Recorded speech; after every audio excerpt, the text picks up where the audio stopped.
నమస్కారం ఘంటారావానికి స్వాగతం. ముందుగా ప్రధానాంశాలు. ఉగ్రవాదంపై ఉమ్మడి పోరుకు భారత్ తజికిస్తాన్ నిర్ణయం. వాణిజ్య ద్వైపాక్షిక సంబంధాల మెరుగుదలకు ప్రత్యేక వ్యూహాలు. విశాఖలో ఫిన్టెక్ టవర్ ప్రారంభించిన ముఖ్యమంత్రి. ఐటీ ప్రతినిధులతో సమావేశం కానున్న సీఎం.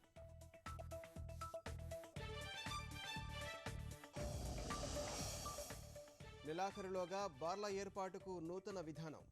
సుప్రీం ఆదేశాల ప్రకారమే అనుమతులు అన్న మంత్రి కొల్లు.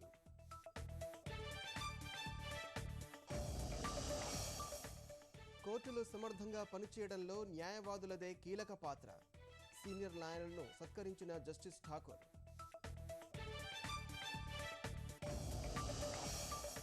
ముంబైలో భారీ మొత్తంలో కొత్త నోట్లు పట్టివేత. బంగారు వ్యాపారుల ఖాతాల్లోని 120 కోట్లు జప్తు.